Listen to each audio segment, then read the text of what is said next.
Hi, I'm Jo Allen. I'm a holistic health teacher and founder of The Humble Warrior, based in St Leonards-on-Sea.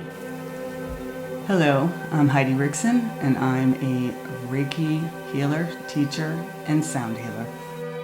Welcome to Resonance Space. Hello and welcome to Resonance Space and this episode on what is sound healing. What is sound healing? Exactly. Exactly. What is sound healing? How do we define...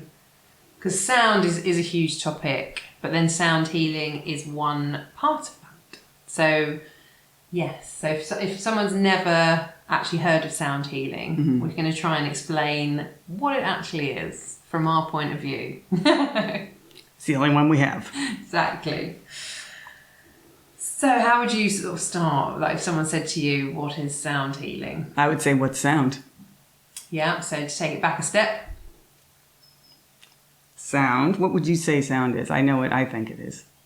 I mean, it's got to be vibrations because everything in the universe is vibrations.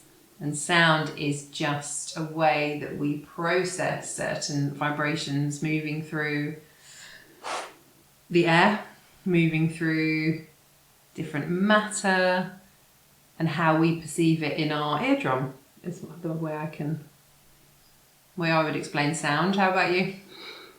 Similar. It's our brain's kind of translation of what our ears are sensing. And then we only have between 20 hertz and 20,000 hertz spectrum. Only. That's it. That's all we got. That's all we got. That sounds like a lot. What a hertz. Someone might say, what a hertz. Ow. Well, not hurts. It sounds pretty painful. Exactly. It's just the frequency designation, kind of like a gallon. You know, a measure of, a unit of vibrational frequency. Yeah, the speed of the frequency is the hertz, I guess. And you can imagine it, I suppose, physically as those kind of wavy lines. You know, that kind of like, if it's a very slow, shallow wave, it's a low frequency. If it's quite a high, busy one, it's a higher frequency. And yeah, but that is what the sound travelling through whatever matter it is kind of makes. And every cell, every atom in the universe sort of vibrates at a certain frequency, which is measured by the hertz. So yeah, and that's what's kind of, I guess that's the starting point, isn't it? It's just understanding that everything is vibration. We are vibrating. Everything in our body is vibrating. Everything in our mind and our brain is vibrating at a frequency. And we also have our brain wave patterns, which feels different to the physical atoms in our body sort of vibrating. The sort of brain wave patterns that we have. That seems to be a kind of like our inner frequency. The frequency that relates to our thoughts, our mood, our... mind state. Yeah, exactly. The overall mind state is our brainwave patterns, because we know that we move through different brainwave patterns as we go through the day. So if we're nice and relaxed, there's a certain brainwave pattern. We're usually in a kind of an alpha brainwave pattern. If we're busy, we're usually in beta. If we're asleep, in a deep sleep, we're in delta. And they're all different. So there's different reasons for that, I guess. Different reasons that we have our different brainwave patterns, because they also trigger different physiological... what's the word I'm trying to say that's from? Effects, consequences? Yeah, so like if we're relaxed, the body relaxes. The stress levels come down. If we're busy and in beta, cortisol will get fired off, adrenaline, all that sort of thing. So it's needed in different circumstances. So there's reasons that we have these different, I guess, inner frequencies and patterns. And that leads us into sound healing, I think. Because we can use that either to our benefit or not, essentially, because if we're always in our high active, there's like high beta, which is kind of stressed, it's anxiety. So we can use sound healing actually to take us into a different brainwave pattern.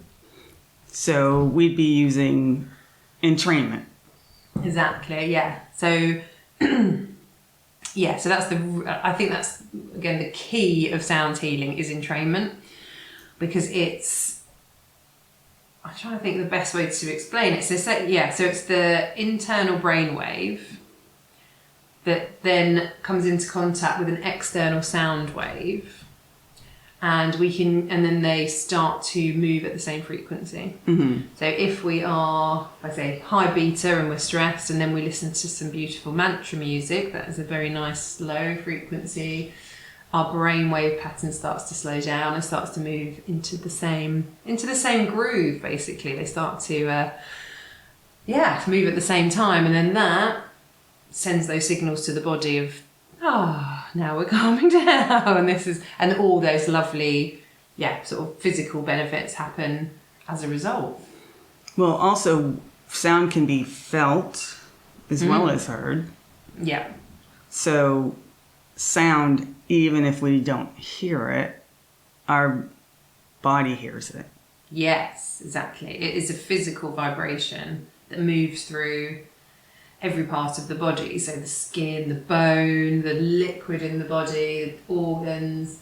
So no matter where we are, and I always do this at the beginning of any sessions, whether it's yoga or any kind of sessions, to say, start listening to the sounds around you that we don't even notice. So especially when we're outside. So if we do it on the beach or something, like now, it's only when I tune in I can hear the leaves rustling, I can hear the birds, I can hear some other external noises, the wind, for example. But that was always there, and that's always making a impact on our physical and our mental sort of states. Literally an impact. Yeah, but we just don't realise it. So we can be wandering around and wonder why we're feeling a certain way without actually noticing what's happening around us. Like, we kind of know that if you walk in a natural environment, so in a field or a forest or somewhere like that, that it's a very calming influence on our nervous system. So we don't have to do anything to get that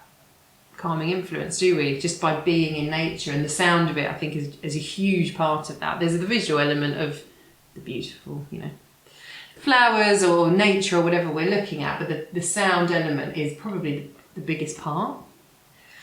Because I think I was reading a study around water and sort of crystals in water, and they did studies with one body of water that was played soothing music and was given nice, nice words, nice vibrations, and then another body of water with heavy metal, angry words. I love heavy metal. Nothing wrong with it if that's where you want to be with your brainwaves. But I think that's what they were doing. And the crystals that were forming in the water, which they must have kind of man-made created, these kind of crystals. And the crystal, the actual formation. So in the beautiful, calm one, there were these beautiful crystal formations. And in the angry one, let's call it, there was, they were quite sort of disjointed, and it was really strange how they sort of were very, very different. And that's the influence on water. It's so fascinating, and we are, as we know, kind of 60 to 70% water ourselves. So if we're listening to angry music all the time, there's got to be some sort of kind of cellular, something really going on in the body. I just keep thinking about what an angry crystal might look like. Angry crystal, bit jaggedy. Hey, that's a good name for a band. It is actually. I like that.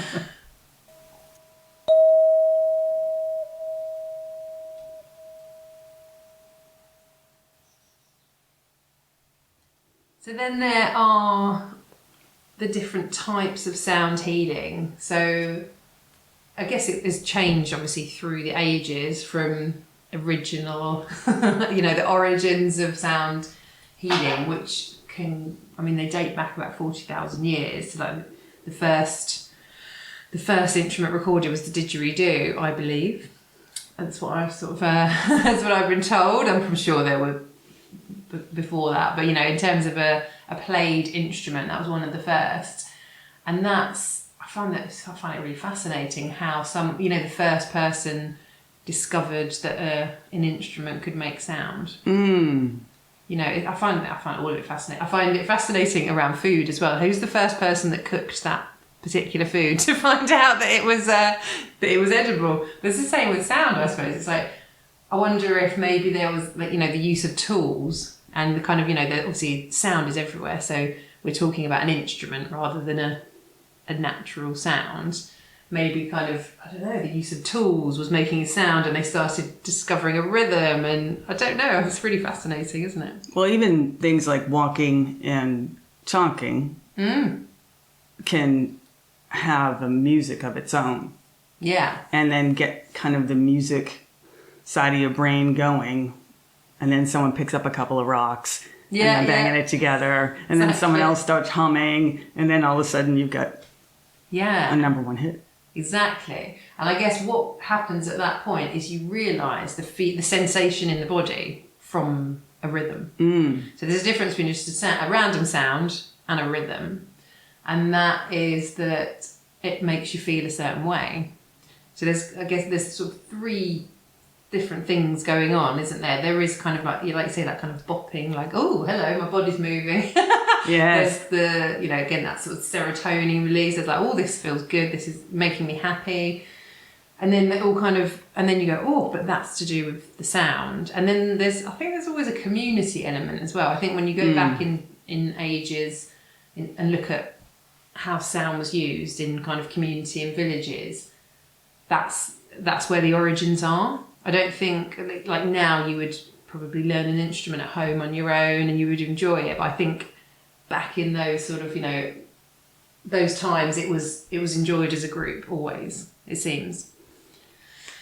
So things, I think like the drum, for example, feels to be the most connected to community always when I look at, I don't know, looking back through kind of history and music, and it just feels like that always brought communities together.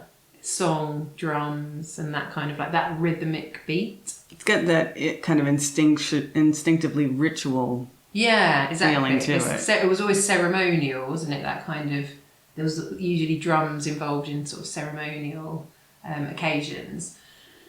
So, and then you go, why?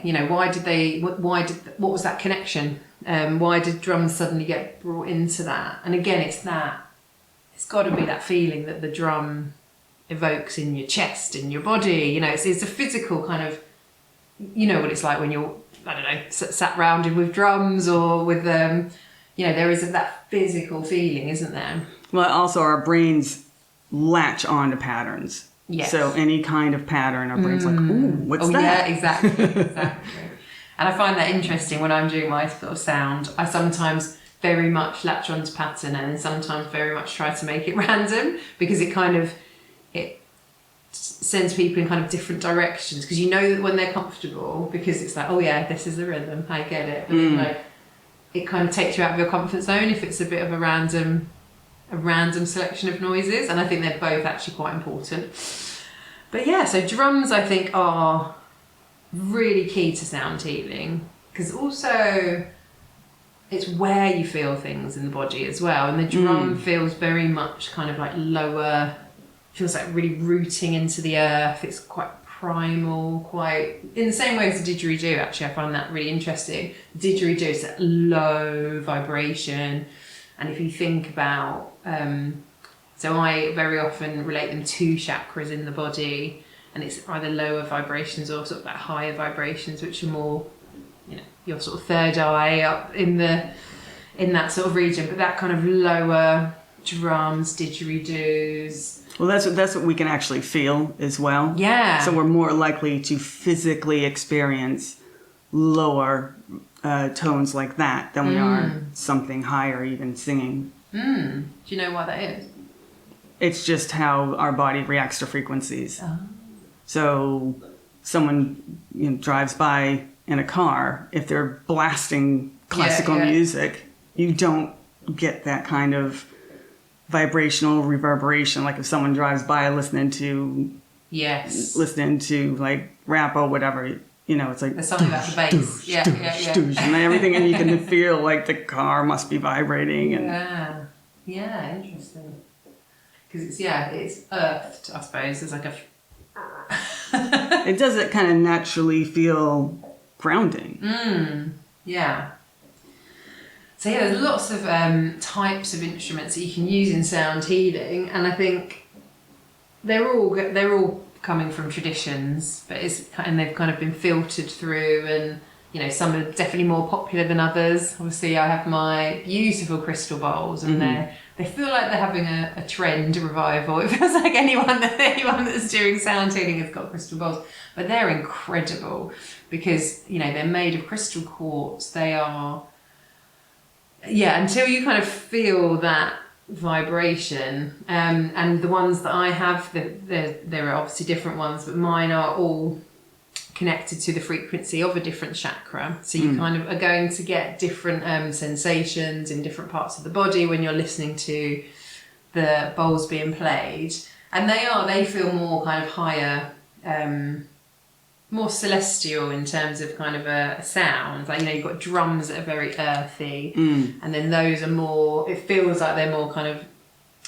because you can feel like your body's floating almost sometimes when you listen to them, and I think that's the vibrations all happening at once, and your sensation of feeling the vibration starts to feel like a little bit like you're floating. So it feels, it can feel otherworldly in a way, kind of. I think it's because of the way our brain processes sound and vibration. The lower it is, because we have to make a 3D world out of what we're experiencing, the lower we automatically look down or feel down. But the higher frequencies, if you think about what your brain's doing, it is raising. Does that make any sense? Just totally popped in my head. Yeah, no, totally. It's higher frequency, isn't it? So it is, I suppose, physically higher in a way. But if you like think about a low frequency and then think about a high frequency, see, I automatically did this up and down with my hands. Yeah. It's raising the vibrations, which is raising, so you feel can physically feel lifted. And then there are just some that are just feel.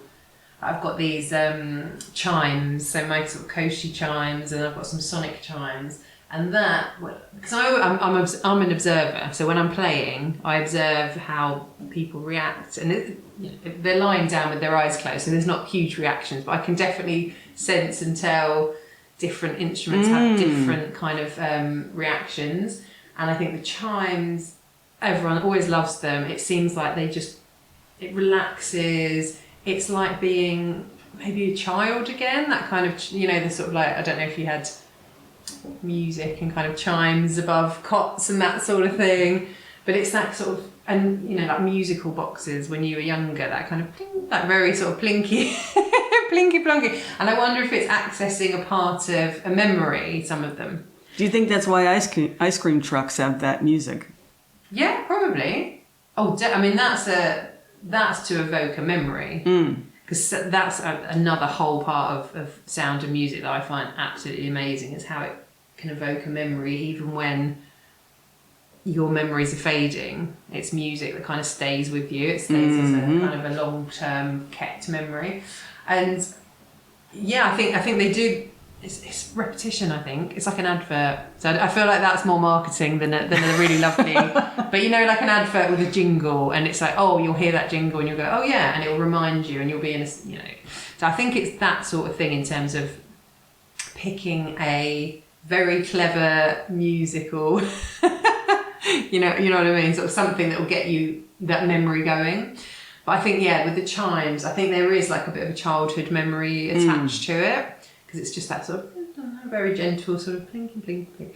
And that's really lovely. Because they're all there to evoke some sort of reaction or memory or, you know, that entrainment. So it's kind of, because you know, don't you, if you're, I don't know, if I'm trying to concentrate on something and I'm listening to music, and it can be quite sort of subtle music, but suddenly something will really take me out, and I can't concentrate. That's just really distracting, and there's no real reason for it, but I'll have to turn it off because I'm getting distracted. So it's so subtle, I think, the reactions of music to your brainwave patterns, but then also how that filters down into the nervous system, into the emotions and memories as well, I think. Well, everyone's different as well. So even though scientifically certain frequencies are supposed to do certain things, if for whatever reason you dislike a particular sound for whatever reason, even though scientifically it's supposed to quote unquote help you, it might not if you don't like it. Yeah, because people definitely react differently to different things, to different sounds and different frequencies. And I think I always say sometimes there's maybe a reason behind that, because if something is jarring, maybe there is a blockage around that. Maybe there's something that needs to move through and it doesn't feel so nice. Well, that can be used therapeutically, can it? Yeah, exactly. It's all an experience, whether it's a pleasant experience or some people have reactions, don't they, that aren't, like, some people can feel a bit sick sometimes, get headaches, and they're not pleasant. You wouldn't go to, you wouldn't necessarily pay to go to somewhere to feel a bit sick and get a headache. But in terms of the experience, because, the sound waves are physically moving through your body, they're probably, they can dislodge toxins as well. So that could be the headache and the sort of the feeling of sickness. And so it's toxins, and then also in your biofield, blockages, exactly. Kind of dissonance in your biofield can be smoothed out by, I don't want to say aggressive sound therapy, but more stimulating. Sound therapy. Well, I think there is a distinction, isn't there, between sound healing and sound therapy. So I wouldn't say that I'm anything to do with sound therapy, because I know that my teacher, she had a brain tumour, and they used sound therapy to stop the growth of the brain tumour, and I find that absolutely incredible. And it's a whole, that's a whole nother level. Yes, it is. In terms of what we do in terms of sound healing, and then you think, well, that's healing, isn't it? So how is it maybe a different word? Well, that's not what our definition of sound healing is. No. Here. So. Yeah, exactly. So what I always say in my sessions is I sort of say it's called sound healing. I also call them sound baths, because I think that feels just a bit more sort of what we do, or what I do. But sound healing, I say, I can't heal you. I can just provide the instruments, the sound waves, and your body heals itself. So whatever your body needs is what you will take from the session, and that's the healing. So the healing, it's proven. There are many studies that the cells can, if you get into this beautiful state of the theta brainwave, and your body isn't using up energy in places that it doesn't need, that it can then send the energy to the places that it does need. So the healing of what you really need in the body. So that I believe, but that's the body healing itself. That's nothing. Yeah, absolutely. Well, the way I use sound healing is through the music that I create, and I use it in conjunction with a Reiki treatment. Yeah, exactly. So they're going double whammy, which is great. And there's lots. So tuning forks, I think, is one that's quite like you just said, more aggressive in terms of it's very targeted. So you've got each tuning fork has a different frequency that is there for a specific purpose. So I've got a few different ones that I use. There's some you can use for anxiety. There's ones you can use for, body relaxation. One's related to chakras. So it's kind of how you want to use it, really. I think because I am interested in chakras, that's always my focus a little bit with my Tibetan bowls, which again are a different little beast because they're metal and they're kind of man-made in fire. So what I really like is the kind of the elemental aspect to it. So you've got kind of, drums that feel really earthy. You've got the metal made in the fire. You've got the crystals that feel, like you say, more, elevated somehow. Fluffy. And they all have their place, which is really lovely. And I've got water instruments that don't use physical water, but they've got the sounds of water, which again bring in a different response in people when they hear that kind of, that sort of more watery feeling. It's just lovely, basically, to put them all together and come up with, so coming up with that sort of collection that takes people on a journey and allows the body just to really relax and, if needs to, heal itself. It really does have to be a journey, like you said, because if we just listen to one note over an extended period of time, our brain doesn't like that. No. We would either lose interest or become used to it. Yeah. And so we wouldn't actually get the full benefit. No. So that's why... I'm sure it would annoy us as well. It might agitate us back. Maybe. Which takes you out of that space, I suppose, if you're thinking, why am I listening to the same? Well, don't forget, you know how many things around us is making that kind of drone. Oh, like a buzzing. Exactly. And once you notice it, drives you mad. That's what I mean. Like, until I notice something, it's having an effect on my... That's right. Subconsciously, it's probably been annoying me the whole time. But once I consciously notice it, I'm like, oh my God, that noise has gone there. So even if we're not, quote unquote, noticing it, it's still affecting us. Yeah, definitely. Even though consciously our brain doesn't label it and bring our attention to it. Exactly. So that's why sometimes just becoming aware of everything is really important. Like, what external factors are happening to me at this very moment and how is it making me feel? Just to kind of check in is quite important, I think. Well, then also you've got the voice. Yes, the voice is the biggest instrument of all, really. It's our natural instrument. I mean, if I said the didgeridoo was the first instrument, the voice is probably the first instrument, but let's we'll bypass that. But the voice is so powerful, because if you're even just talking, you're vibrating, your throat is vibrating, your chest is vibrating. There's you know the difference if you're talking softly or if you're shouting, if you're angry. That's going to cause different, again, sensations, physical in the body. So it's really important. And being, singing is so releasing. I think I run a choir, it's the mindful choir, and it's something that helped me when I was going through a very tough period in my life. My friend just made me join a choir, and I didn't really want to. I was just like, I don't know why I'm doing this. And it honestly was so therapeutic. Like, I didn't feel like I needed any sort of therapy at that time. I was just like ploughing on. And just the release of singing, also concentrating as well. That's why that kind of mindfulness element comes in. But there's definitely something about releasing sound. Well, also it reverberates through your entire system, especially your own voice. Yeah, exactly.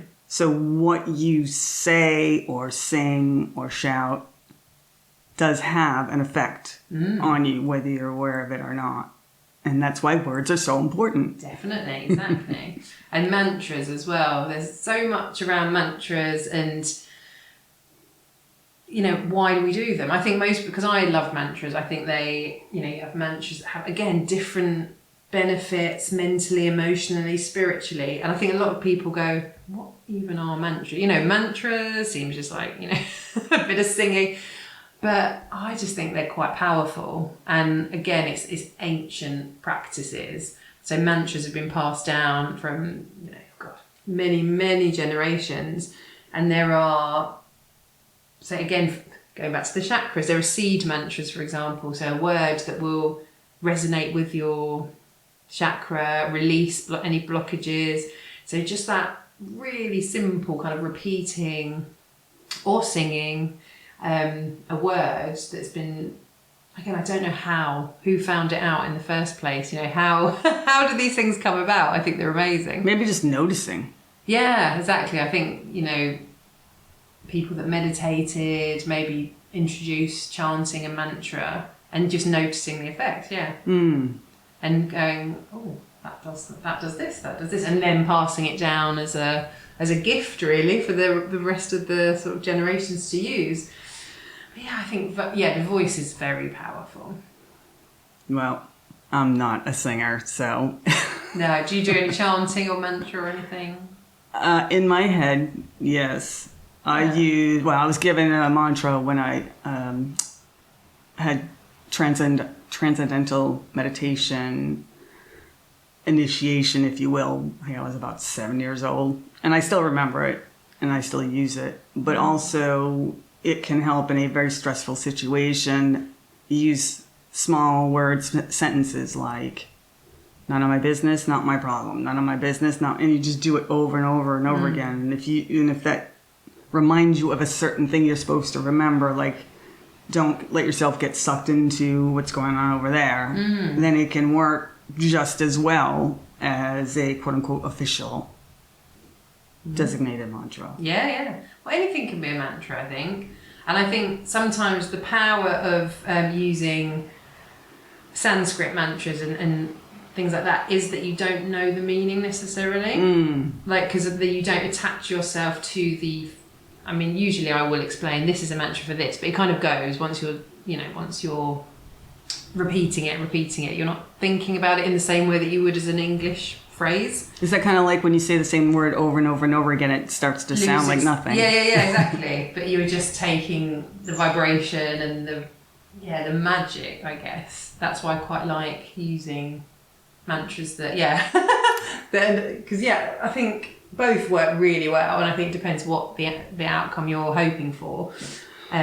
Well, we're all hoping for more positive outcomes, aren't we? Just feel a little bit better. Just 5%. Thank you for joining the journey here on Resonant Space. I've been Jo. And Heidi. And if you want to contact us, you can get in touch at our email address, info@the-humblewarrior.co.uk. So just if you have any questions about any episodes, if you have any topics you'd like us to explore, or if you are a practitioner yourself and would like to come on the podcast and discuss a subject, that would be amazing. So yes, feel free to get in touch. Thank you.